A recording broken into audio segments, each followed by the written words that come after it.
Bank खुद पैसा बनाता है और बैंक के शेयर होल्डर्स भी पैसा कमा सकते हैं, लेकिन बैंक स्टॉक में पैसा आता कहां से है, चलिए समझते हैं आज की इस वीडियो में। तो बैंक का जो मेन बिजनेस होता है वो होता है लोन देना और उस पर इंटरेस्ट कमाना। मान लो बैंक ने कस्टमर को लोन दिया और इंटरेस्ट से इनकम मिली। बैंक डिपॉजिट पर इंटरेस्ट देता है और लोन से जो इंटरेस्ट कमाता है उनके बीच का जो डिफरेंस है वो बैंक की कमाई का एक इम्पोर्टेंट सोर्स है। इसके अलावा बैंक की फीस और दूसरे फाइनेंशियल सर्विस से इनकम हो सकती है। अब मान लीजिए आपने बैंक का स्टॉक 100 रुपये में खरीदा।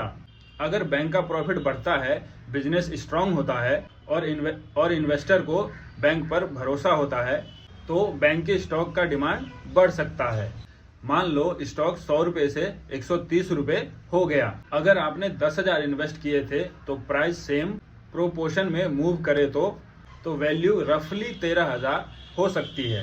लेकिन शेयर होल्डर्स को पैसा सिर्फ स्टॉक प्राइस बढ़ने पर ही नहीं मिलता है। अगर बैंक डिविडेंड डिक्लेयर करता है तो जो शेयर होल्डर एलिजिबल होते हैं उनको डिविडेंड के थ्रू भी इनकम मिलता है, तो उनको डिविडेंड के थ्रू भी प्रॉफिट हो सकता है।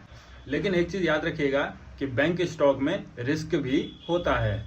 अगर लोन का बड़ा सा हिस्सा रिकवर ना हो, बैड लोन्स यानी कि एनपीए बढ़ जाए, प्रॉफिट गिर जाए या बिजनेस कंडीशन खराब हो जाए तो स्टॉक प्राइस पर प्रेशर आ सकता है। तो बैंक स्टॉक में प्रॉफिट कमाने का सिंपल फार्मूला याद रखो।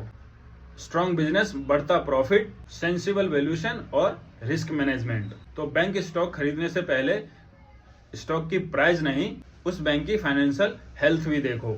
और स्टॉक मार्केट को सिंपल लैंग्वेज में समझने के लिए चैनल को फॉलो करके जरूर जाना।